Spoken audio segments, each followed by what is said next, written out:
मैं गरीब सच टेक तू, मेरे सतगुर पूरे, देख तुम्हारा दर्शनो, मेरा मन धीरे। साहिब जी दुख रोग संताप उतरे, सुनी सच्ची बाणी। संत साजन भये सरसे, पूरे गुर ते जानी। सुनते पुनीत कहते पवित, सतगुर रहया भरपूरे। बलवंत नानक गुर चरण लागे, वाजे अनहद तूरे।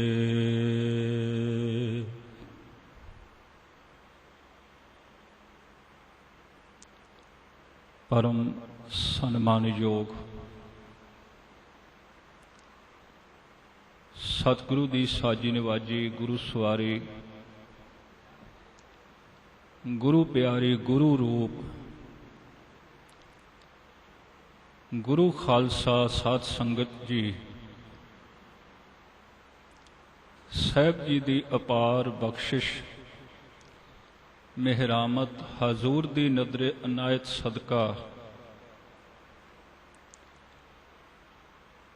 सतगुरु धन गुरु ग्रंथ साहब सच्चे पातशाह तिन्हां दे पावन पवित्र पहले प्रकाश पुरब नूं समर्पित सजे हुए दीवाना विच आप जी हजूर दी पावन बारगाह ते सतगुरु जी दे मुकद्दस चरण कमलों विच गुरु की अत प्यारी संगत के रूप विच सुभायमान हो। जिवें कि सत्कारयोग भाई साहब जी दस रहे सन, प्रोग्राम तो पिछले 2 दिनों तो चल रहा है। अज भी अमृत वेले तो आप जी प्रोग्राम का आनंद मान रहे हो। गुरु की बाणी कीर्तन और विचारों द्वारा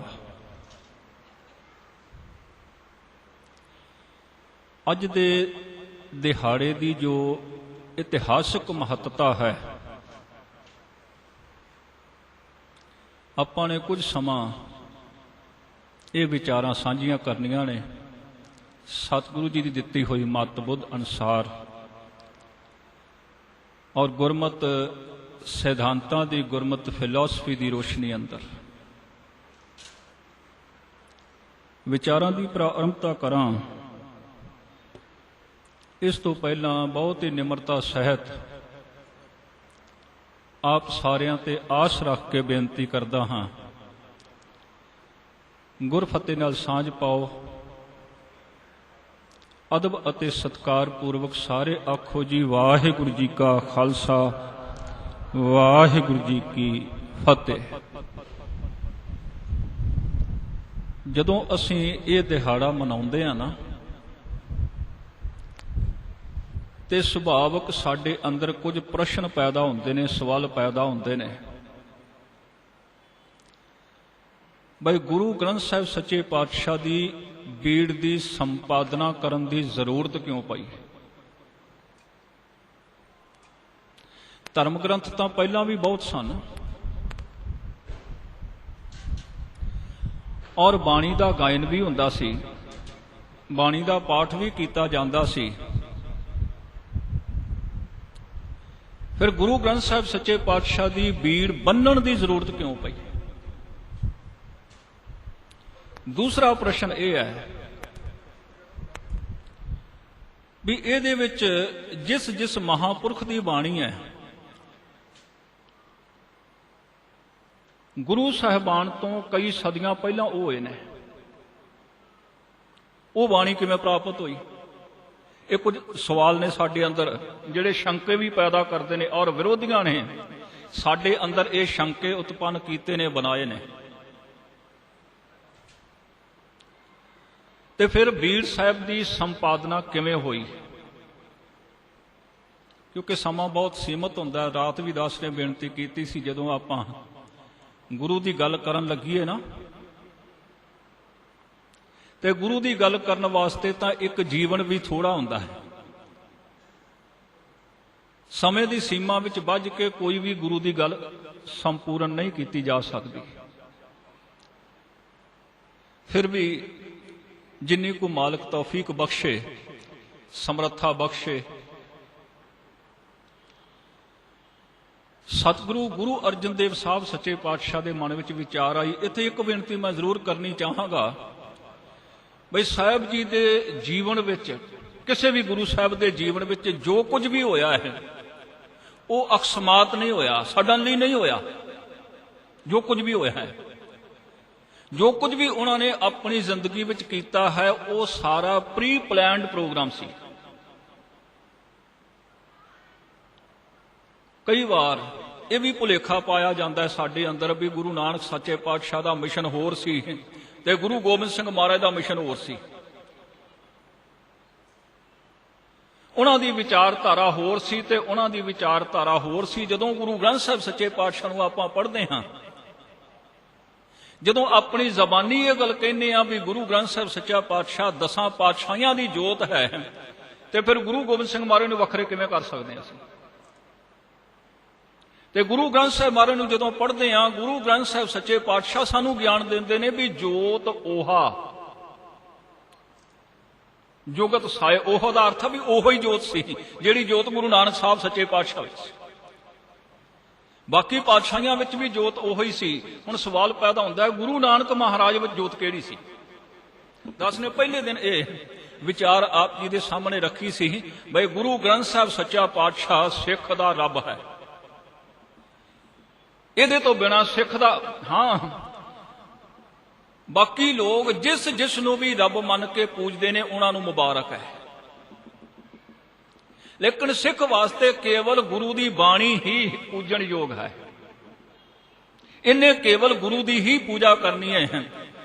ਔਰ ਵਿਚਾਰ ਆਪਨੇ ਸਰਵਣ ਕੀਤੀ ਸੀ, ਗੁਰ ਪਰਮੇਸ਼ਰ ਪੂਜੀਐ।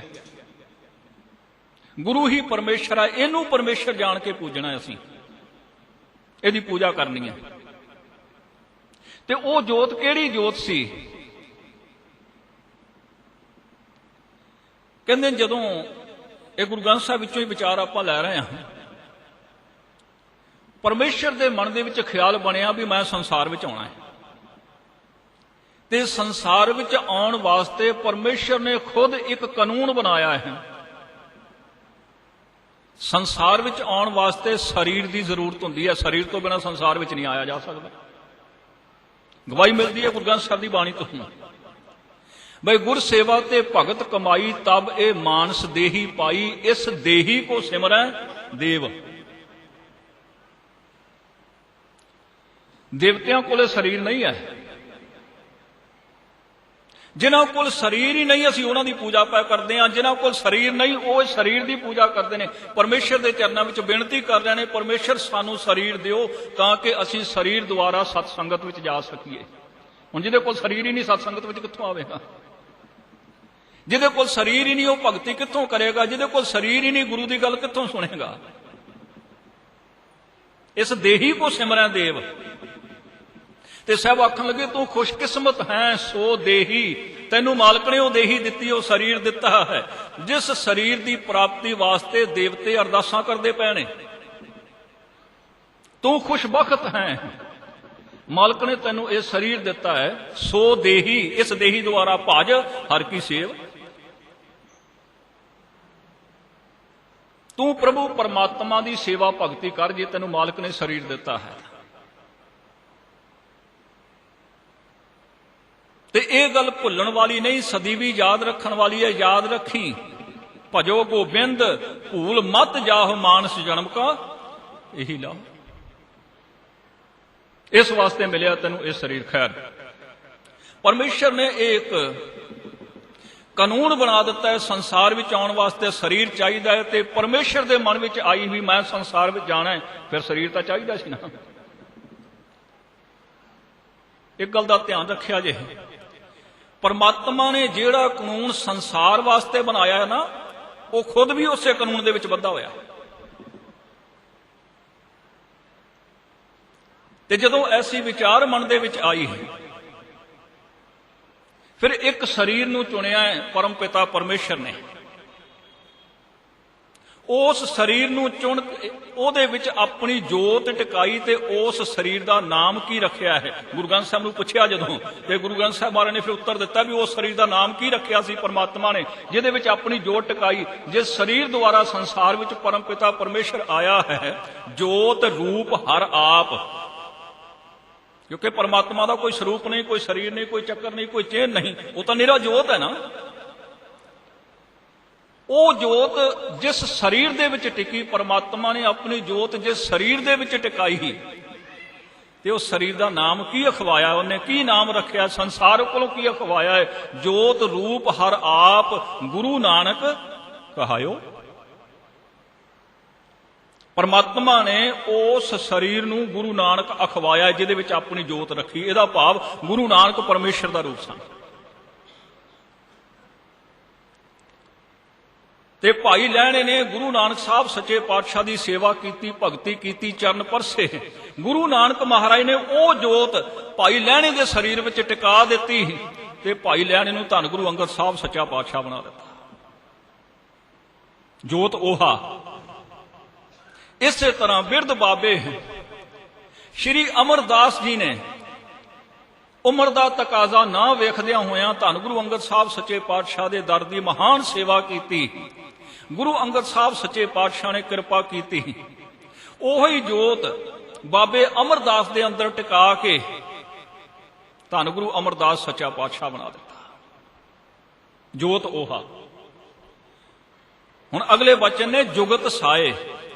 ਜਦੋਂ ਜੋਤ ਉਹ ਹੈ ਤੇ ਜੁਗਤੀ ਵੀ ਤਾਂ ਉਹੀ ਹੋਣੀ ਚਾਹੀਦੀ ਹੈ, ਵਿਚਾਰਧਾਰਾ ਵੀ ਤਾਂ ਉਹੀ ਹੋਣੀ ਚਾਹੀਦੀ ਹੈ ਨਾ, ਸਿਧਾਂਤ ਵੀ ਤਾਂ ਉਹੀ ਨੇ ਨਾ।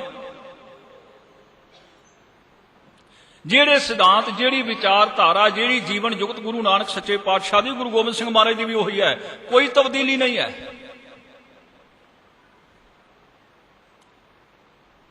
ਤੇ ਬੇਨਤੀ ਕਰ ਰਿਹਾ ਸਾਂ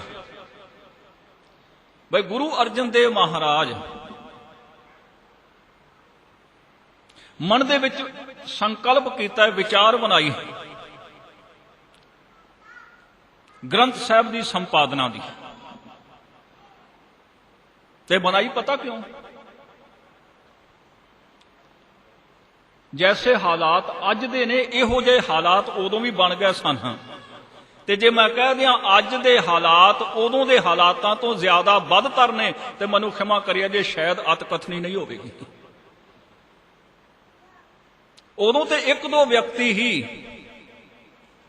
ਗੁਰੂ ਦੀ ਬਾਣੀ ਨੂੰ ਤੋੜ ਮਰੋੜਨ ਦਾ ਯਤਨ ਕਰ ਰਹੇ ਸਨ, ਕੋਸ਼ਿਸ਼ ਕਰ ਰਹੇ ਸਨ, ਤੇ ਅੱਜ ਕਿੰਨੇ ਲੱਗੇ ਹੋਏ ਨੇ। ਕਿਸੇ ਵੀ ਚੈਨਲ ਨੂੰ ਖੋਲ ਕੇ ਵੇਖ ਲਓ ਤੁਸੀਂ, ਸਾਨੂੰ ਗੁਰੂ ਗ੍ਰੰਥ ਸਾਹਿਬ ਸੱਚੇ ਪਾਤਸ਼ਾਹ ਦੀ ਬਾਣੀ ਤੋਂ ਤੋੜਿਆ ਜਾ ਰਿਹਾ। ਕੋਈ ਵੀ ਚੈਨਲ ਲਾ ਕੇ ਵੇਖ ਲਓ।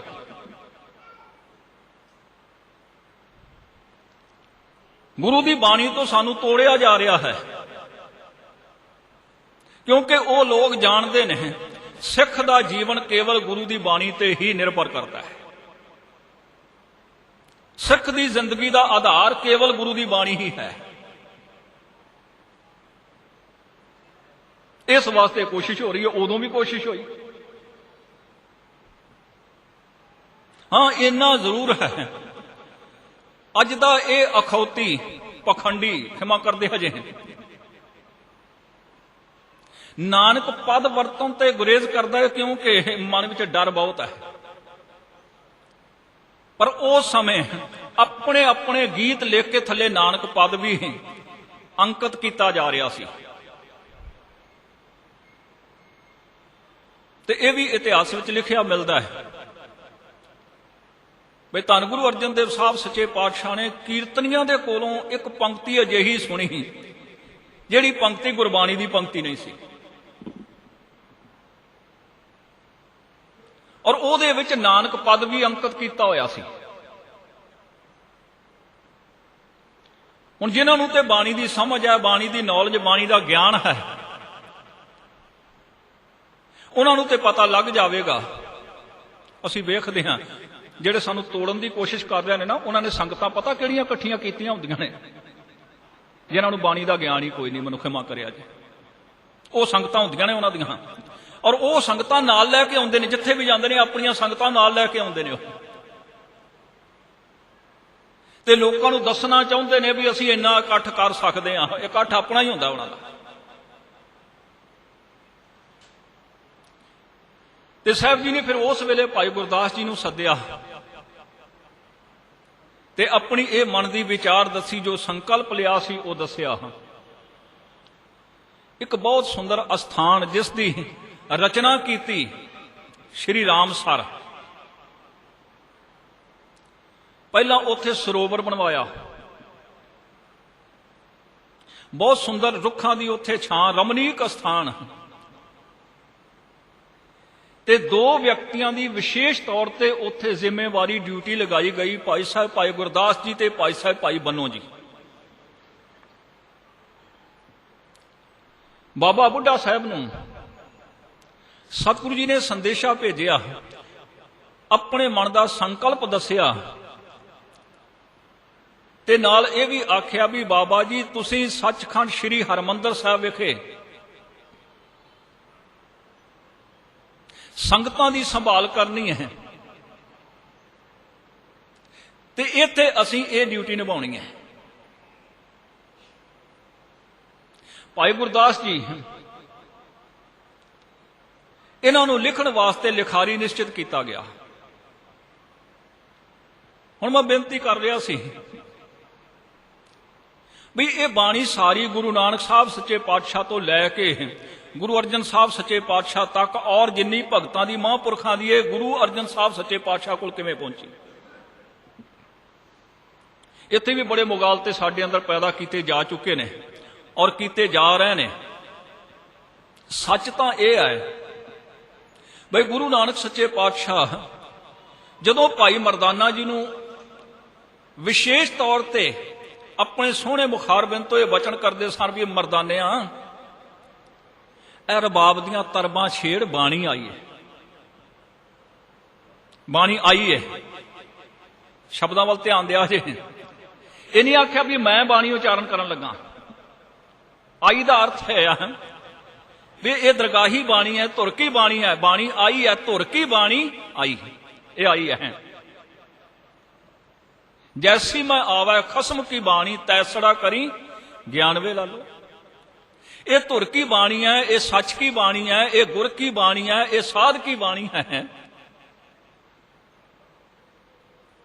ਪਰ ਇਹਦੀ ਵਿਲੱਖਣਤਾ ਕੀ ਹੈ? ਇਹ ਅੰਮ੍ਰਿਤ ਬਾਣੀ ਹੈ। ਅੰਮ੍ਰਿਤ ਬਾਣੀ ਦਾ ਆਖਰੀ ਅਰਥ ਹੈ ਆਤਮਿਕ ਜੀਵਨ ਦੇਣ ਵਾਲੀ ਬਾਣੀ। ਦੋ ਪ੍ਰਕਾਰ ਦਾ ਜੀਵਨ ਹੁੰਦਾ ਹੈ, ਇੱਕ ਹੈ ਸਰੀਰਕ ਜੀਵਨ, ਇੱਕ ਹੈ ਆਤਮਿਕ ਜੀਵਨ।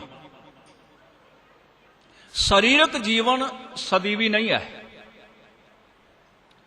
ਜਿਸ ਬਾਰੇ ਸਾਨੂੰ ਗੁਰੂ ਸੱਚੇ ਪਾਤਸ਼ਾਹ ਦੀ ਬਾਣੀ ਵਿੱਚੋਂ ਗਿਆਨ ਮਿਲਦਾ ਹੈ। ਸਰੀਰਕ ਜੀਵਨ ਵੀ ਰਹਿਣ ਨਾ ਪਾਵੈ ਸੁਰ ਨਰ ਦੇਵਾ, ਸਰੀਰਕ ਤੌਰ ਤੇ ਕੋਈ ਸੰਸਾਰ ਵਿੱਚ ਨਹੀਂ ਰਹਿ ਸਕਿਆ ਅੱਜ ਤੱਕ।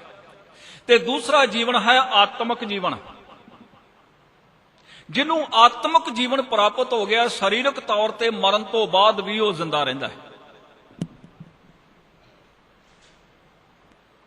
ਗੁਰਮੁਖ ਸਦਾ ਹੈ ਜੀਤੇ, मरते कभी नहीं वो, जिनकी जुबां पे हरदम सतनाम वाहिगुरु है।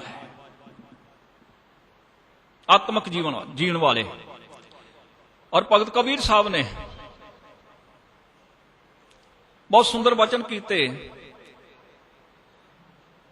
आखन लगे भी जे तू भी आत्मक जीवन चाहना है, जे तू चाहना है मरण तो बाद भी मैं जिंदा रहा, मनु खिमा करिया जे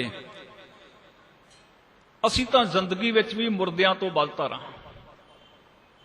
ਜ਼ਿੰਦਗੀ ਵਿੱਚ ਵੀ ਔਰ ਕਈ ਵਾਰੀ ਇਹ ਸੱਚ ਸਾਡੀ ਜ਼ੁਬਾਨ ਤੇ ਆਉਂਦਾ ਹੈ ਵੀ ਸਾਡਾ ਜੀਵਨ ਕਾਹਦਾ ਜੀਵਨ ਹੈ, ਇਹ ਵੀ ਕੋਈ ਜੀਵਨ ਹੈ? ਇਸ ਜੀਵਨ ਨਾਲੋਂ ਤੇ ਨਾ ਹੀ ਹੁੰਦੇ ਚੰਗਾ ਸੀ, ਕਿਉਂਕਿ ਸਾਡੀ ਜ਼ਿੰਦਗੀ ਵੀ ਬਦਤਰ ਹੈ ਮੁਰਦਿਆਂ ਤੋਂ। ਤੇ ਕਬੀਰ ਸਾਹਿਬ ਆਖਣ ਲੱਗੇ ਜੇ ਤੂੰ ਮਰਨ ਤੋਂ ਬਾਅਦ ਵੀ ਜ਼ਿੰਦਾ ਰਹਿਣਾ ਚਾਹੁੰਦਾ ਹੈ ਤੇ ਇੱਕ ਸੁਜੈਸ਼ਨ ਦੇਣ ਲੱਗਾ ਤੈਨੂੰ ਮੈਂ, ਕਿਹੜੀ ਹੀ? ਤੂੰ ਆਤਮਿਕ ਜੀਵਨ ਹਾਸਲ ਕਰ ਲੈ। ਆਖਿਆ ਕਬੀਰ ਸਾਹਿਬ ਕਿਵੇਂ ਹੋਵੇਗਾ? ਤੇ ਕਹਿਣ ਲੱਗੇ ਫਿਰ ਮੈਂ ਦੋ ਵਿਅਕਤੀਆਂ ਦਾ ਜ਼ਿਕਰ ਤੇਰੇ ਸਾਹਮਣੇ ਕਰਨ ਲੱਗਾ, ਜਿਵੇਂ ਉਹਨਾਂ ਨੇ ਪ੍ਰਾਪਤ ਕੀਤਾ ਹੈ ਉਵੇਂ ਤੂੰ ਕਰ ਲੈ। ਦੋ ਵਿਅਕਤੀਆਂ ਦਾ ਜ਼ਿਕਰ ਕੀਤਾ ਹੈ, ਕਿਹੜਾ? ਕਹਿਣ ਲੱਗੇ ਰਾਮ ਜਪੋ ਜੀ ਐਸੇ ਐਸੇ, ਧਰੂ ਪ੍ਰਹਿਲਾਦ ਜਪਿਓ ਹਰ ਜੈਸੇ।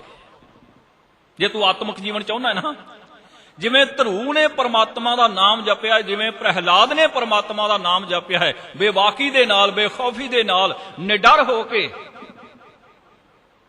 ਇਸ ਤਰ੍ਹਾਂ ਤੂੰ ਵੀ ਜਪ ਲੈ ਸਤਨਾਮ ਸ੍ਰੀ ਵਾਹਿਗੁਰੂ, ਤੇ ਸੱਚ ਜਾਣੀ ਮਰਨ ਤੋਂ ਬਾਅਦ ਵੀ ਤੂੰ ਸਦੀ ਵੀ ਜ਼ਿੰਦਾ ਰਹੇਗਾ। ਇਹ ਅੰਮ੍ਰਿਤ ਬਾਣੀ ਹੈ। ਜਿਨ੍ਹਾਂ ਨੇ ਇਸ ਦਾ ਗਿਆਨ ਹਾਸਲ ਕਰ ਲਿਆ, ਜਿਨ੍ਹਾਂ ਨੂੰ ਸਮਝ ਪੈ ਗਈ ਇਹਦੀ ਵਿਲੱਖਣਤਾ ਕੀ ਹੈ, ਇਹਦੀ ਇੰਪੋਰਟੈਂਸ ਕੀ ਹੈ, ਤੇ ਉਹਨੇ ਆਖ ਦਿੱਤਾ ਹੈ ਅੰਮ੍ਰਿਤ ਬਾਣੀ ਹਰ ਹਰ ਤੇਰੀ, ਸੁਣ ਸੁਣ ਹੋਵੇ ਪਰਮ ਗਤ ਮੇਰੀ, ਜਲਨ ਬੁਝੇ ਸੀਤਲ ਹੋਏ ਮਨੁਆ, ਸਤਿਗੁਰ ਕਾ ਦਰਸ਼ਨ ਪਾਏ। ਜਲਨ ਬੁਝੀ, ਮੇਰੇ ਮਨ ਦੀ ਤੜਪ ਮਿਟ ਗਈ, ਮਨ ਦੀ ਤਪਸ਼ ਖਤਮ ਹੋ ਗਈ, ਸਤਿਗੁਰ ਕਾ ਦਰਸ਼ਨ ਪਾਏ ਜੀਓ। ਹੁਣ ਦਰਸ਼ਨ ਦਾ ਅਰਥ ਇਹ ਨਹੀਂ ਵੀ ਮੱਥਾ ਟੇਕਿਆ ਸਾਡੇ ਅਸੀਂ ਦਰਸ਼ਨ ਕਰ ਲੈਣੇ, ਮੈਨੂੰ ਖਿਮਾ ਕਰ ਦਿਆ ਜੇ। ਦਰਸ਼ਨ ਦਾ ਅਰਥ ਇਹ ਵੀ ਨਹੀਂ ਵੀ ਅਸੀਂ ਪੀੜਾ ਸਾਹਿਬ ਦੇ ਪਾਵਿਆਂ ਨੂੰ ਘੁੱਟ ਲਿਆ, ਅਸੀਂ ਦਰਸ਼ਨ ਕਰ ਲੈਣ, ਅਸੀਂ ਇਹ ਕੁਝ ਕਰਦੇ ਹਾਂ, ਮੈਨੂੰ ਖਿਮਾ ਕਰਿਆ ਜੇ। ਦਰਸ਼ਨ ਦਾ ਅਰਥ ਇਹ ਵੀ ਨਹੀਂ ਵੀ ਅਸੀਂ ਰੁਮਾਲਾ ਚੁੱਕ ਕੇ ਗੁਰਦੇਵ ਪਾਤਸ਼ਾਹ ਨੂੰ ਦੇਖ ਲਿਆ, ਦਰਸ਼ਨ ਕਰ ਲਿਆ। ਤੇ ਸਵਾਲ ਪੈਦਾ ਹੋਇਆ ਫਿਰ ਦਰਸ਼ਨ ਕੀ ਹੋਣਗੇ? ਜੇ ਇਹ ਵੀ ਦਰਸ਼ਨ ਨਹੀਂ, ਜੇ ਇਹ ਵੀ ਦਰਸ਼ਨ ਨਹੀਂ, ਜੇ ਇਹ ਵੀ ਦਰਸ਼ਨ ਨਹੀਂ, ਫਿਰ ਦਰਸ਼ਨ ਕੀ ਹੈ? ਦਰਸ਼ਨ ਹਨ ਗੁਰੂ ਦੇ ਬਚਨਾਂ ਨੂੰ ਕਮਾਉਣਾ, ਇਹ ਨੇ ਗੁਰੂ ਦੇ ਦਰਸ਼ਨ। ਗੁਰੂ ਦੀ ਗੱਲ ਨੂੰ ਹਿਰਦੇ ਵਿੱਚ ਵਸਾਉਣਾ, ਇਹ ਨੇ ਦਰਸ਼ਨ। ਤੇ ਜੇ ਮੱਥਾ ਟੇਕਣਾ ਹੀ ਦਰਸ਼ਨ ਹੋਵੇ ਤੇ ਹੁਣ ਮੱਥਾ ਟੇਕ ਕੇ ਅਸੀਂ ਤੇ ਘਰ ਨੂੰ ਚਲੇ ਗਏ, ਫਿਰ ਤਾਂ ਦਰਸ਼ਨ ਇਹਨੇ ਕੋਈ ਹੋਏ ਨਾ। ਲੇਕਿਨ ਜਿਹੜਾ ਗੁਰੂ ਦਾ ਵਚਨ ਹੈ ਇਹ ਸਦੀਵੀ ਗੁਰੂ ਦੇ ਦਰਸ਼ਨ ਨੇ। ਇੱਕ ਵਿਚਾਰ ਚੱਲ ਰਹੀ ਸੀ ਭਾਈ ਸਾਹਿਬ ਨਾਲ ਕੱਲ, ਕੋਈ ਵਿਅਕਤੀ ਦੁਨੀਆ ਦੇ ਕਿਸੇ ਵੀ ਕੋਨੇ ਤੇ ਬੈਠਾ ਹੈ, ਕਿਸੇ ਸਮੇਂ ਉਹਨੇ ਸਾਨੂੰ ਕੋਈ ਗੱਲ ਆਖੀ, ਉਹਦੇ ਨਾਲ ਅਸੀਂ ਕੋਈ ਗੱਲ ਕੀਤੀ, ਤੇ ਜਦੋਂ ਹੁਣ ਅਸੀਂ ਉਹਦੀ ਗੱਲ ਕਰਨ ਲੱਗੇ ਹਾਂ, ਉਹ ਕਿਤੇ ਵੀ ਬੈਠਾ ਹੈ, ਉਹਦੀ ਗੱਲ ਕਰਨ ਲੱਗੇ ਹਾਂ, ਉਹ ਵਿਅਕਤੀ ਸਾਡੇ ਸਾਹਮਣੇ ਖੜਾ ਹੋ ਗਿਆ, ਕਿਉਂਕਿ ਉਹਦੀ ਗੱਲ ਕਰਨ ਲੱਗੇ ਹਾਂ ਨਾ, ਉਹ ਸਾਡੇ ਸਾਹਮਣੇ ਖੜਾ ਹੋ ਗਿਆ ਆ ਕੇ। ਇਸੇ ਤਰ੍ਹਾਂ ਜੇ ਤੇ ਗੁਰੂ ਦੀ ਗੱਲ ਅਸੀਂ ਸੁਣੀ ਹੋਵੇਗੀ, ਸਮਝੀ ਹੋਵੇਗੀ, ਜਾਣੀ ਹੋਵੇਗੀ, ਹਿਰਦੇ ਵਿੱਚ ਵਸਾਈ ਹੋਵੇਗੀ, ਤੇ ਜਦੋਂ ਵੀ ਗੁਰੂ ਦੀ ਗੱਲ ਅਸੀਂ ਕਰਾਂਗੇ ਗੁਰੂ ਦੇ ਦਰਸ਼ਨ ਹੋਣਗੇ ਸਾਨੂੰ। ਗੁਰੂ ਦੇ ਬਚਨ ਹੀ ਗੁਰੂ ਦੇ ਦਰਸ਼ਨ ਨੇ। ਤੇ ਇਹਨਾਂ ਦਰਸ਼ਨਾਂ ਦੀ ਵਡਿਆਈ ਕੀ ਹੈ? ਸਤਿਗੁਰ ਬਚਨ ਤੁਮਾਰੇ ਨਿਰਗੁਣ ਨਿਸਤਾਰੇ। ਔਗਣਿਆਰਿਆਂ ਦਾ ਵੀ ਇਹ ਬੇੜਾ ਪਾਰ ਕਰ ਦਿੰਦੇ ਗੁਰੂ ਦੇ ਬਚਨ, ਗੁਰੂ ਦੇ ਦਰਸ਼ਨ।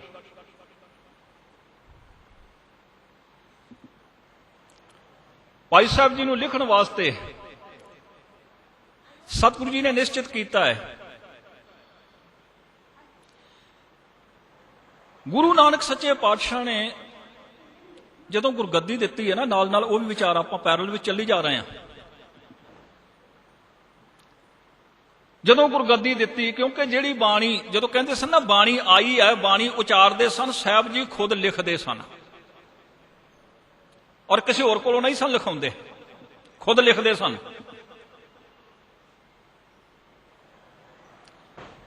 ਇਸ ਦੀ ਗਵਾਹੀ ਵੀ ਸਾਨੂੰ ਮਿਲਦੀ ਹੈ ਇਤਿਹਾਸ ਵਿੱਚੋਂ, ਭਾਈ ਗੁਰਦਾਸ ਜੀ ਦੀ ਬਾਣੀ ਵਿੱਚੋਂ। ਜਦੋਂ ਧੰਨ ਗੁਰੂ ਨਾਨਕ ਸਾਹਿਬ ਸੱਚੇ ਪਾਤਸ਼ਾਹ ਮੱਕੇ ਗਏ ਨੇ ਨਾ,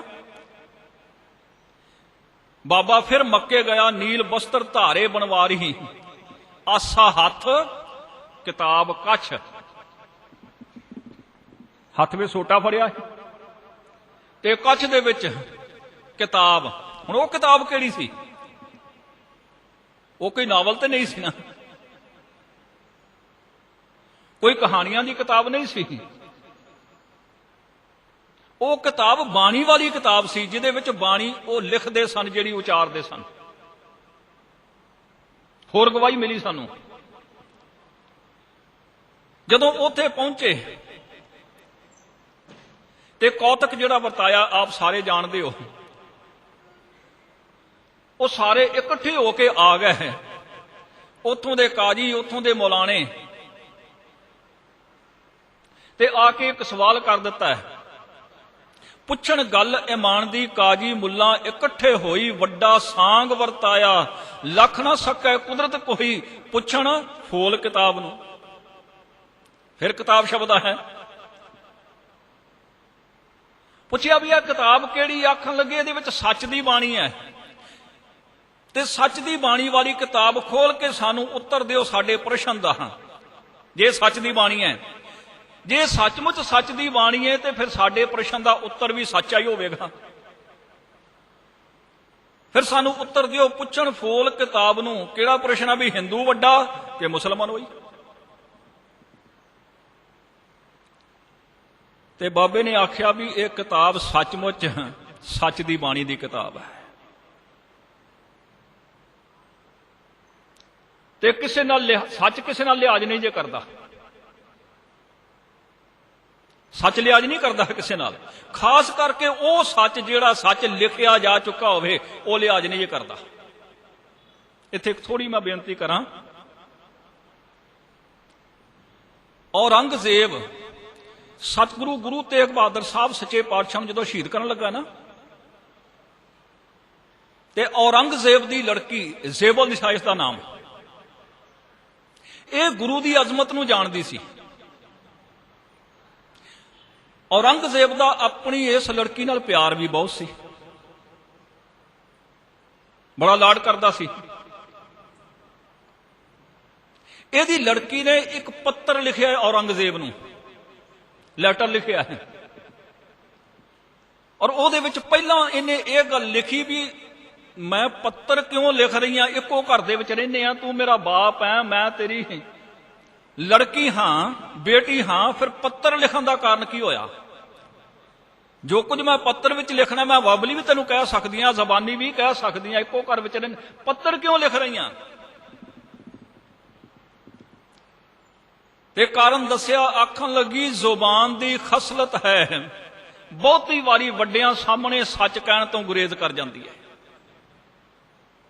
ਸੱਚੀ ਬਾਣੀ ਕਹਿਣ ਤੋਂ ਗੁਰੇਜ਼ ਕਰ ਜਾਂਦੀ ਹੈ। ਪਰ ਕਲਮ ਦੀ ਖਸਲਤ ਹੈ, ਇਹਨੇ ਜਿਹੜਾ ਸੱਚ ਇੱਕ ਵਾਰ ਲਿਖ ਦਿੱਤਾ ਹੈ ਉਹ ਸਾਰਿਆਂ ਵਾਸਤੇ ਸੱਚ ਹੁੰਦਾ ਹੈ, ਉਹ ਲਿਹਾਜ਼ ਨਹੀਂ ਕਰਦਾ ਕਿਸੇ ਦਾ। ਕਲਮ ਦੀ ਖਸਲਤ ਹੈ। ਇਸ ਵਾਸਤੇ ਮੈਂ ਤੈਨੂੰ ਚਿੱਠੀ ਲਿਖ ਰਹੀ ਹਾਂ। ਆ ਮਜ਼ਮੂਨ ਹੋਰ ਸੀ ਵੀ ਇੱਕ ਪਾਸੇ ਤੂੰ ਅੱਲਾਹ ਤਾਲਾ ਦਾ ਪੁਜਾਰੀ ਹੈ, ਖੁਦਾ ਦਾ ਪੁਜਾਰੀ ਹੈ, ਉਹਨੂੰ ਪੂਜਣ ਵਾਲਾ, ਇੱਕ ਪਾਸੇ ਤੂੰ ਅੱਲਾਹ ਤਾਲਾ ਨੂੰ ਕਤਲ ਕਰਨ ਵਾਸਤੇ ਉਹਨੂੰ ਕੈਦ ਕੀਤਾ ਹੋਇਆ ਹੈ, ਤੇ ਜੇ ਇਸ ਖੁਦਾ ਨੂੰ ਕਤਲ ਕਰ ਦੇਵੇਂਗਾ ਉਸ ਖੁਦਾ ਦੀ ਦਰਗਾਹ ਵਿੱਚ ਸੁਰਖਰੂ ਹੋ ਜਾਵੇਗਾ। ਕੁਝ ਐਸੇ ਮਜਮੂਨ ਦਾ ਉਹ ਪੱਤਰ ਸੀ। ਖੈਰ, ਮੈਂ ਬੇਨਤੀ ਕਰ ਰਿਹਾ ਸਾਂ, ਸਭ ਆਖਣ ਲੱਗੇ ਸੱਚ ਕੀ ਬਾਣੀ ਹੈ। ਤੁਹਾਡੇ ਪ੍ਰਸ਼ਨ ਦਾ ਉੱਤਰ ਵੀ ਸੱਚ ਕੀ ਬਾਣੀ ਵਿੱਚੋਂ ਸੱਚਾ ਹੀ ਮਿਲੇਗਾ। ਪੁੱਛਣ ਫੋਲ ਕਿਤਾਬ ਨੂੰ, ਹਿੰਦੂ ਵੱਡਾ ਕਿ ਮੁਸਲਮਾਨ ਹੋਈ, ਬਾਬਾ ਆਖੇ ਹਾਜੀਆਂ ਸ਼ੁਭ ਅਮਲਾਂ ਬਾਝੋਂ ਦੋਨੋਂ ਰੋਈ। ਔਰ ਨਾਲੇ ਇੱਕ ਗੱਲ ਹੋਰ ਆਖ ਦਿੱਤੀ, ਦੇਖੋ ਕਿੱਥੇ ਆਖੀ ਜਾ ਕੇ, ਬਈ ਹਿੰਦੂ ਮੁਸਲਮਾਨ ਦੋਏ ਦਰਗਾਹ ਅੰਦਰ ਲੈਣ ਨਾ ਢੋਈ। ਰੱਬ ਦੀ ਦਰਗਾਹ ਦੇ ਵਿੱਚ ਦੋਹਾਂ ਨੂੰ ਢੋਈ ਕੋਈ ਨਹੀਂ ਮਿਲਣੀ। ਜੇ ਕੇਵਲ ਹਿੰਦੂ ਆਪਣੇ ਆਪ ਨੂੰ ਹਿੰਦੂ ਮੰਨ ਕੇ ਆਖੇ ਵੀ ਮੇਰਾ ਬੇੜਾ ਪਾਰ ਹੋ ਜਾਣਾ ਹੈ, ਜੇ ਮੁਸਲਮਾਨ ਕੇਵਲ ਆਪਣੇ ਆਪ ਨੂੰ ਮੁਸਲਮਾਨ ਮੰਨ ਕੇ ਆਖੇ, ਹਿੰਦੂ ਨੂੰ ਹਿੰਦੂ ਦੀ ਡੈਫੀਨੇਸ਼ਨ ਨਹੀਂ ਪਤਾ ਲੱਗੀ, ਮੁਸਲਮਾਨ ਨੇ ਮੁਸਲਮਾਨ ਸ਼ਬਦ ਨੂੰ ਡਿਫਾਈਨ ਨਹੀਂ ਕੀਤਾ, ਦੋਏ ਦਰਗਾਹ ਅੰਦਰ ਲੈਣ ਨਾ ਢੋਈ। ਕਿਉਂਕਿ ਇਹ ਤਾਂ ਇੱਕ ਝਗੜਾ ਬਣਿਆ ਹੋਇਆ ਨਾ। ਕਰਨ ਵਖੀਲੀ ਆਪ ਵਿੱਚ सच की है, राम रहीम एक थाएं खलोई। ये आपस में झगड़ा कर ईरखा दवाए सारा, पर राम ते रहीम वो तो है ही एक। ओही राम है, ओही रहीम है, ओही गॉड है, ओही वाहिगुरु है, वो तो है ही एक। कबीर साहब ने भी इन्हां दे इस झगड़े नूं अपनी बाणी विच अंकित कीता है ते नाल फिर सच दस दिता, आखां लगे दखण देश हरि का बासा। बस साडा राम ते इस पासे है, साडे राम दा घर इस पासे है। दखण देश हरि का बासा, पच्छम अल्लाह मुकामा। वो कहंदे साडे खुदा दा घर इधर है, पच्छम वाले पास। कबीर साहब आखन लगे ये तां केवल झगड़ा है, इस तो ज्यादा कुछ नहीं। सच तो यह है भी जिथे राम रहिंदा है, रहीम भी उत्थे ही रहिंदा है। जिथे हरि रहिंदा है, अल्लाह भी उत्थे ही रहिंदा है। ते आख्या कबीर जी किथे रहिंदा है? आखन लगे दखण देश हरि का बासा, पच्छम अल्लाह मुकामा। दिल में खोज, दिले दिल खोजो, यही ठौर मुकामा। हिंदू दे भी हिरदे विच परमात्मा है, मुसलमान दे भी हिरदे विच अल्लाह है। रब तां रहिंदा हिरदे विच है। बदकिस्मती साडी, जिथे रब रहिंदा उत्थे असीं भालदे ही कोई नहीं। जे उतों भालण की कोशिश करिए ना, सच जाने जे साडे झगड़े अपने आप ही खत्म हो जाएंगे। बहुत पहला मैं एक रविंद्र नाथ टैगोर की पोएम पढ़ी सी, बहुत समा पहला, तकरीबन 15-20 साल 22 साल पहला। ਉਹਦੇ ਵਿੱਚ ਉਹਨੇ बड़े कमाल की एक गल लिखी। ਉਹ ਕਹਿੰਦਾ मैं संसार ਨੂੰ ਵੇਖਿਆ है, रब की भाल कर रहा है, और भाल करन दे तरीके मैं वेखे। कोई पर्वतां ते जाके बैठा, पुछया काहदे वास्ते, कहंदा मैं रब की भाल कर रहा। कोई तीर्थां ते जाके बैठा, पुछया काहदे वास्ते, कहंदा मैं रब की भाल कर रहा। कोई जंगलों में जाके बैठा, पुछया काहदे वास्ते, कहंदा मैं रब की भाल कर रहा। ते काहदे वास्ते कर रहा है भी जे रब मिल जाए तो गल बन जाएगी। कहन लगा जिंदगी की गल तो हरेक मनुख बनाना चाहता है, मैं भी चाहता सा मेरी भी जिंदगी की गल बन जाती, मैं भी रब नूं लभना शुरू कर दिता। पहाड़ां ते मैं गया, तीर्थां ते मैं गया, जंगलों में मैं भटकिया। हुण संसार दा ते मैनूं पता नहीं, पर मेरी भाल सच्ची भाल सी। मैं रब नूं सचमुच मिलना चाहता सा, लभना चाहता सा।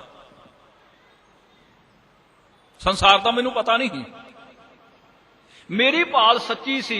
इस वास्ते परमात्मा की मेरे ते कृपा हो गई, मैनूं परमात्मा का घर लभ पिया, उसकी बख्शिश हो गई। सच्चे दिलों कोई भी व्यक्ति जदों उहनूं पुकारदा, उहनूं भालदा है ना, उसकी प्राप्ति उहनूं जरूर हुंदी है।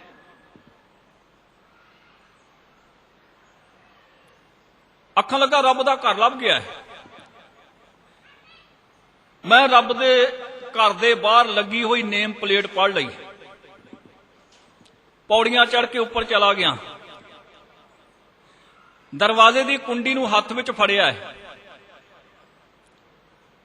कुंडी मैं खड़काउण लगा, मन दे विचों आवाज आई भी की करन लगा है। जे तू कुंडी खड़का दी, रब ने दरवाजा खोल देना है, रब बाहर आ जाएगा, रब तैनूं मिल पवेगा। जदों रब मिल पिया तो तेरे करन जोगा की रह जाना है, तू तो वेला हो जाएगा। फिर ते जे तेरे करन जोगा ही कोई नहीं रह गया, जिंदगी का स्वाद ही तेरा खत्म हो जाना है। मैनूं खिमा करिया जे, असीं धर्म दे कर्मां विचों भी केवल स्वाद ही लैने हां। रब नूं मिलण वास्ते धर्म दे कर्म नहीं करते, जीवन सफल करने वास्ते धर्म दे कर्म नहीं करते, केवल स्वाद लैण वास्ते करते हैं। मैनूं खिमा कर दिया जी। मन दे विचों आवाज आई, और गुरु ग्रंथ साहब सच्चे पातशाह दे अंदर मन की फितरत बहुत थावां ते बयान की है। आख्या मन खुट हर तेरा नहीं विश्वास, तू महा उदमादा। ऐ मन तेरा कोई भरोसा नहीं, तू हर वेले मस्त रहना, पता नहीं किधर तोड़ देना है। तुम कित्थे तो रब की भाल विच तुरिया सा, रब ने कृपा कर दी, अपना घर दिखा दिता मैनू। ਕੁੰਡੀ ਖੜਕਾਉਣ ਲੱਗਾ, ਮਨ ਨੇ ਵਰਜ ਦਿੱਤਾ, ਰੋਕ ਦਿੱਤਾ ਵੀ ਕੀ ਕਰਨ ਲੱਗਾ ਹੈ। ਤੇ ਆਖਣ ਲੱਗਾ ਮੈਂ ਹੁਣ ਮਨ ਦੀ ਆਵਾਜ਼ ਸੁਣੀ ਵੀ ਸੱਚਮੁੱਚ ਮਨ ਮੇਰਾ ਸਹੀ ਕਹਿ ਰਿਹਾ ਹੈ। ਹਰੇਕ ਮਨੁੱਖ ਕਹਿੰਦਾ ਮੇਰਾ ਮਨ ਜੋ ਕਹਿੰਦਾ ਉਹ ਸਹੀ ਕਹਿੰਦਾ ਪਿਆ ਹੈ। ਔਰ ਬਹੁਤ ਵਾਰ ਆਪਣੇ ਅਜਿਹੇ ਵਿਅਕਤੀਆਂ ਨੂੰ ਸੁਣਿਆ ਵੀ ਹੋਵੇਗਾ ਇਹ ਗੱਲ ਕਹਿੰਦਿਆਂ, ਬਈ ਸੁਣੋ ਸਭ ਦੀ ਤੇ ਕਰੋ ਮਨ ਦੀ। ਔਰ ਬੜੇ ਮਾਣ ਔਰ ਫਖਰ ਨਾਲ ਕਹਿੰਦਾ ਵਿਅਕਤੀ ਵੀ ਸੁਣ ਤਾਂ ਮੈਂ ਸਾਰਿਆਂ ਦੀ ਲੈਣਾ ਪਰ ਕਰਦਾ ਆਪਣੇ ਮਨ ਦੀ ਹਾਂ। ਹੁਣ ਸਾਰਿਆਂ ਦੇ ਵਿੱਚ ਗੁਰੂ ਵੀ ਸ਼ਾਮਲ ਹੋ ਜਾਂਦਾ, ਸੁਣਦਾ ਤੇ ਮੈਂ ਗੁਰੂ ਦੀ ਵੀ ਹਾਂ ਪਰ ਕਰਦਾ ਆਪਣੇ ਮਨ ਦੀ ਹਾਂ। ਮਨ ਨੇ ਆਖਿਆ ਕੀ ਕਰਨ ਲੱਗਾ ਹੈ? ਕਹਿੰਦਾ ਮੈਂ ਹੌਲੇ ਜਿਹਾ ਕੁੰਡੀ ਹੱਥ ਵਿੱਚੋਂ ਛੱਡ ਦਿੱਤੀ, ਕਿਤੇ ਕੁੰਡੀ ਦਰਵਾਜ਼ੇ ਦੇ ਨਾਲ ਟੱਚ ਨਾ ਹੋ ਜਾਵੇ, ਖੜਕ ਨਾ ਹੋ ਜਾਵੇ, ਰੱਬ ਕਿਤੇ ਦਰਵਾਜ਼ਾ ਨਾ ਖੋਲ ਦੇਵੇ। ਬੜੇ ਚਾਅ ਨਾਲ ਜਦੋਂ ਪੌੜੀਆਂ ਚੜ੍ਹਨ ਲੱਗਾ, ਚਾਅ ਬੜਾ ਸੀ, ਚਾਅ ਨਾਲ ਚੜ੍ਹ ਕੇ ਗਿਆ ਸਾਂ। ਹੁਣ ਉਤਰਨ ਲੱਗਿਆ ਮੈਂ ਜੋੜਾ ਵੀ ਲਾ ਕੇ ਹੱਥ ਵਿੱਚ ਫੜ ਲਿਆ, ਕਿਤੇ ਜੋੜੇ ਦੀ ਆਵਾਜ਼ ਹੀ ਰੱਬ ਦੇ ਕੰਨਾਂ ਵਿੱਚ ਨਾ ਪੈ ਜਾਵੇ। ਥੱਲੇ ਉਤਰਿਆ, ਕਹਿੰਦਾ ਮੈਂ ਦੌੜ ਪਿਆ, ਪਿੱਛੇ ਨਹੀਂ ਭੌਂ ਕੇ ਵੇਖਿਆ ਵੀ ਰੱਬ ਕਿਤੇ ਆਵਾਜ਼ ਹੀ ਨਾ ਮਾਰ ਲਵੇ। ਤੇ ਆਖਣ ਲੱਗਾ ਅੱਜ ਵੀ ਮੈਨੂੰ ਤੁਸੀਂ ਵੇਖਣਾ ਹੋਵੇ ਨਾ, ਕਿਸੇ ਤੀਰਥ ਤੇ ਬੈਠਾ ਵੇਖੋਗੇ, ਕਿਸੇ ਪਰਬਤ ਤੇ ਬੈਠਾ ਵੇਖੋਗੇ, ਜੰਗਲ ਵਿੱਚ ਕਿਸੇ ਰੁੱਖ ਦੇ ਥੱਲੇ ਬੈਠਾ ਵੇਖੋਗੇ ਤੇ ਮੈਨੂੰ ਪੁੱਛੋਗੇ ਵੀ ਕਾਹਦੇ ਵਾਸਤੇ ਬੈਠਾ, ਮੈਂ ਅੱਜ ਵੀ ਇਹੀ ਕਵਾਂਗਾ ਵੀ ਰੱਬ ਨੂੰ ਲੱਭ ਰਿਹਾ ਹਾਂ। ਹਾਲਾਂਕਿ ਮੈਨੂੰ ਪਤਾ ਰੱਬ ਕਿੱਥੇ ਰਹਿੰਦਾ ਹੈ। ਜਿਹੜੀ ਗਲੀ ਵਿੱਚ ਜਿਹੜੇ ਘਰ ਵਿੱਚ ਰੱਬ ਰਹਿੰਦਾ ਮੈਂ ਉਧਰ ਜਾਂਦਾ ਹੀ ਨਹੀਂ। ਪਰ ਸੰਸਾਰ ਨੂੰ ਅੱਜ ਵੀ ਮੈਂ ਇਹੀ ਕਵਾਂਗਾ ਮੈਂ ਰੱਬ ਨੂੰ ਲੱਭ ਰਿਹਾ। ਬਸ ਸਾਡਾ ਤਰੀਕਾ ਵੀ ਇਹੀ ਹੈ।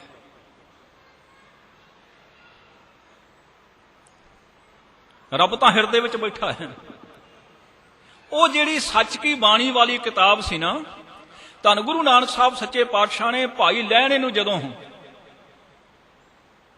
ਗੁਰਗੱਦੀ ਦੀ ਦਾਤ ਬਖਸ਼ੀ, ਆਪਣੇ ਅੰਗਾਂ ਨਾਲ ਲਾ ਕੇ ਅੰਗੇ ਖੁਦ ਗੁਰੂ ਅੰਗਦ ਸਾਹਿਬ ਬਣਾ ਕੇ, ਤੇ ਉਹ ਸੱਚ ਕੀ ਬਾਣੀ ਵਾਲੀ ਕਿਤਾਬ ਵੀ ਨਾਲ ਹੀ ਦੇ ਦਿੱਤੀ ਸੀ। ਬਾਣੀ ਵਿੱਚੋਂ ਬਹੁਤ ਸਾਰੀਆਂ ਗਵਾਹੀਆਂ ਮਿਲਦੀਆਂ ਨੇ, ਸਮਾਂ ਨਹੀਂ ਮੈਂ ਵਿਸਥਾਰ ਸਹਿਤ ਬੇਨਤੀ ਕਰਾਂ। ਤੇ ਗੁਰੂ ਅੰਗਦ ਸਾਹਿਬ ਸੱਚੇ ਪਾਤਸ਼ਾਹ ਨੇ ਜਦੋਂ ਗੁਰਗੱਦੀ ਦੀ ਦਾਤ ਬਾਬਾ ਅਮਰਦਾਸ ਜੀ ਨੂੰ ਦਿੱਤੀ, ਗੁਰੂ ਨਾਨਕ ਸੱਚੇ ਪਾਤਸ਼ਾਹ ਦੀ ਬਾਣੀ ਤੇ ਆਪਣੀ ਬਾਣੀ ਉਹ ਨਾਲ ਇਕੱਠੀ ਕਰਕੇ ਗੁਰੂ ਅਮਰਦਾਸ ਮਹਾਰਾਜ ਨੂੰ ਦਿੱਤੀ। ਹੁਣ ਇੱਥੇ ਇੱਕ ਬੇਨਤੀ ਕਰਨ ਲੱਗਾ ਮੈਂ, ਸ਼ਾਇਦ ਸਾਰੇ ਇਸ ਗੱਲ ਨਾਲ ਸਹਿਮਤ ਨਾ ਹੋਣ। ਜਦੋਂ ਗੁਰੂ ਅਮਰਦਾਸ ਸਾਹਿਬ ਸੱਚੇ ਪਾਤਸ਼ਾਹ ਜੋਤੀ ਜੋਤ ਸਮਾਉਣ ਲੱਗੇ,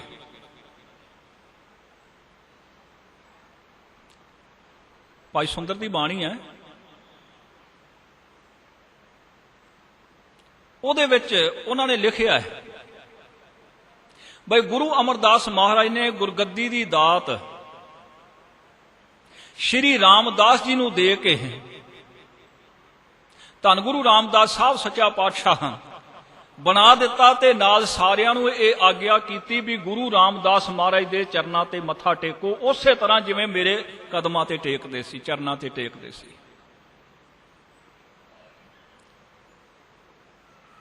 ਤੇ ਉਸ ਵੇਲੇ ਵਿਰੋਧਤਾ ਵੀ ਹੋਈ, ਕਿਉਂਕਿ ਹੁੰਦੀ ਆਈ ਹੈ ਗੁਰੂ ਘਰ ਵਿੱਚ ਵਿਰੋਧਤਾ। ਪਰ ਸਤਿਗੁਰੂ ਗੁਰੂ ਅਮਰਦਾਸ ਸੱਚੇ ਪਾਤਸ਼ਾਹ ਨੇ ਬਹੁਤਿਆਂ ਨੂੰ ਸ਼ਾਂਤ ਵੀ ਕੀਤਾ ਹੈ। ਹੁਣ ਇਹ ਗੁਰਗੱਦੀ ਦੀ ਦਾਤ ਲੈਣ ਦਾ ਅਧਿਕਾਰੀ ਕੌਣ ਹੈ? ਇੱਥੇ ਮੈਂ ਇੱਕ ਹੋਰ ਬੇਨਤੀ ਕਰ ਦੇਵਾਂ। ਗੁਰੂ ਰਾਮਦਾਸ ਸੱਚੇ ਪਾਤਸ਼ਾਹ ਨੂੰ ਗੁਰਗੱਦੀ ਦੀ ਦਾਤ ਦੇ ਦਿੱਤੀ। ਇੱਧਰ ਬਾਬਾ ਮੋਹਰੀ ਜੀ, ਇਹਨਾਂ ਨੇ ਆਖਿਆ ਗੁਰੂ ਪਿਤਾ ਜੀ ਸਾਰੀ ਜ਼ਿੰਦਗੀ ਤੁਹਾਡੇ ਅਨਸਾਰੀ ਬਣ ਕੇ ਰਹੇ ਆ, ਤੁਹਾਡੀ ਸੇਵਾ ਦੇ ਵਿੱਚ ਰਹੇ ਆ, ਤੇ ਹੁਣ ਜਦੋਂ ਗੁਰਗੱਦੀ ਦੀ ਇਹ ਦਾਤ ਦੇਣ ਦਾ ਸਮਾਂ ਆਇਆ ਹੈ, ਤੁਸੀਂ ਰਾਮਦਾਸ ਜੀ ਨੂੰ ਦੇ ਦਿੱਤੀ, ਸਾਡੇ 'ਚ ਕੀ ਕਮੀ ਸੀ? ਤੇ ਸਤਿਗੁਰੂ ਆਖਣ ਲੱਗੇ ਨਹੀਂ ਬੇਟਾ, ਇਹਦੇ ਵਿੱਚ ਮੇਰਾ ਕੋਈ ਜ਼ੋਰ ਨਹੀਂ ਹੈ, ਮੇਰੇ ਵੱਸ ਦੀ ਗੱਲ ਨਹੀਂ ਹੈ, ਇਹ ਤਾਂ ਧੁਰ ਦਰਗਾਹੀ ਦਾਤ ਹੈ, ਮਾਲਕ ਨੇ ਜਿਹਦੇ ਵਾਸਤੇ ਇਹ ਲਿਖੀ ਹੈ ਉਹਨੂੰ ਮਿਲ ਜਾਣੀ। क्योंकि ये कोई निजी प्रॉपर्टी तो है नहीं भी तू पुत्र है तेनों ही मिलनी चाहिए है।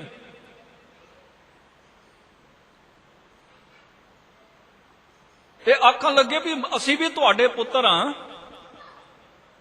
संसार तो फिर रामदास जी का ही सत्कार करेगा, फिर साडा। इतिहास विचों सानू वचन मिलते हैं, गुरु अमरदास सच्चे पातशाह ने बड़ियां बख्शा कीतियां हम। बाबा मोहरी जी ते आखन लगे बई जिवें संसार सानू याद करदा तुहानू भी करेगा, जिवें साडा सत्कार हुंदा है तुहाडा भी होवेगा। बड़ियां बख्शा कीतियां ते जिवें जिवें सतगुरु गुरु अमरदास सच्चे पातशाह बख्शा कर रहे ने बाबा मोहरी जी ते, असीं महसूस करिए वो समा किते। गुरु रामदास सच्चे पातशाह कोल खड़े ने गुरु अमरदास महाराज के चरणों में, जिवें जिवें वो बख्शा कर रहे हैं गुरु रामदास सच्चे पातशाह के नेत्रों में जल बहिंदा जा रहा है। ते अखीर रह नहीं सके हैं, गुरु अमरदास महाराज के चरणों ते मत्था टेक के आखन लगे सतगुरु सच्चे पातशाह ये जेड़ियां बख्शा तुसीं बाबा मोहरी जी ते कीतियां सारियां मेरी झोली विच पा दिओ ते गुरगद्दी दी दात बाबा मोहरी जी नूं दे दिओ।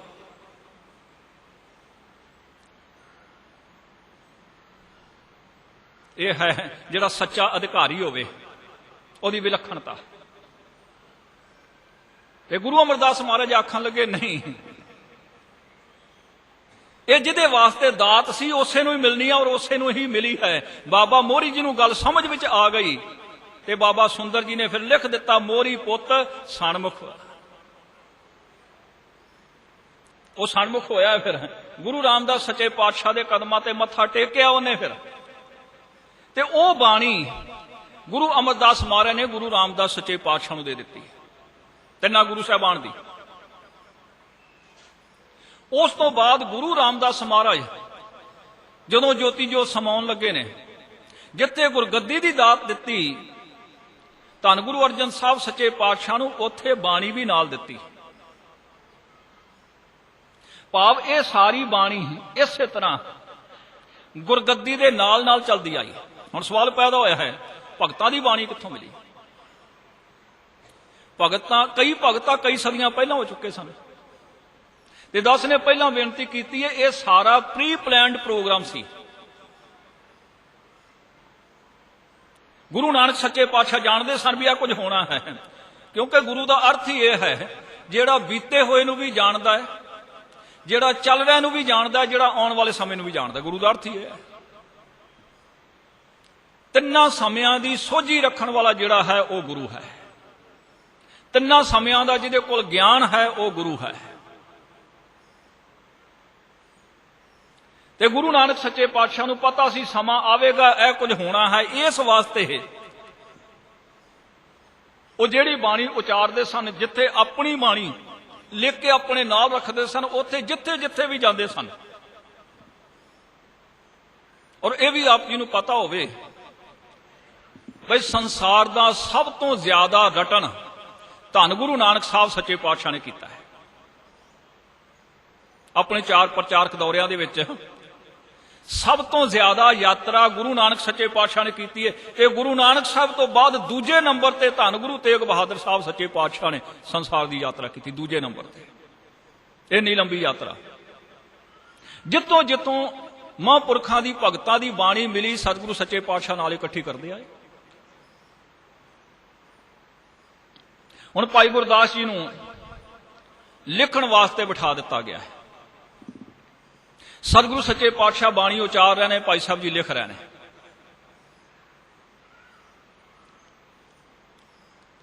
ते भाई साहब जी नूं एवें नहीं सी लिखारी बना के बिठाया। भाई साहब जी नूं भी संपूर्ण ज्ञान सी बाणी दा। उन्होंने खुद अपनी बाणी उचारण की भाई गुरदास जी ने, ते सतगुरु सच्चे पातशाह ने भाई गुरदास जी की बाणी नूं गुरु ग्रंथ साहिब जी की बाणी की कुंजी का खिताब दिता है। किन्ना ज्ञान सी उन्होंने बाणी दा। ये बाणी साडी समझ विच आ जावे। भाई साहब जी ने अपनी बाणी उचारण करके अनेकां उदाहरणां दे के ते इस बाणी की एक पंक्ति का सानू ज्ञान दिता है, अनेकां उदाहरणां दे के।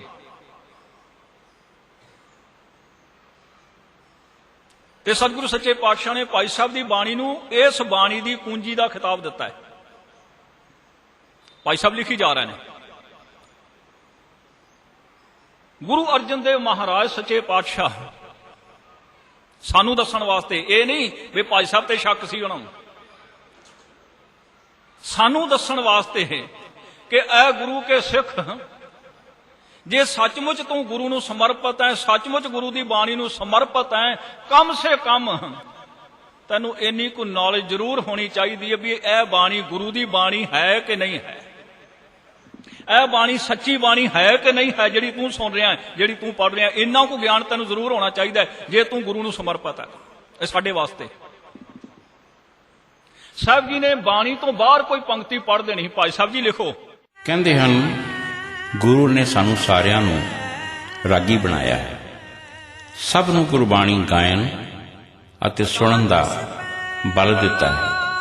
ਇਸੇ ਮੰਤਵ ਨਾਲ ਮਨਮੋਹਨ ਸਿੰਘ ਪੋਪਲੀ ਲਾਈਵ ਟੇਰਾ ਨੇ ਗੁਰਬਾਣੀ ਕੀਰਤਨ ਨੂੰ ਸਿੱਧਾ ਲਖਨਊ ਤੋਂ ਸ਼ੁਰੂ ਕਰਕੇ ਅੱਜ ਦੇਸ਼ਾਂ ਵਿਦੇਸ਼ਾਂ ਤੱਕ YouTube ਦੇ ਜ਼ਰੀਏ ਪਹੁੰਚਾ ਕੇ ਇੱਕ ਮੁਕਾਮ ਹਾਸਲ ਕੀਤਾ ਹੈ।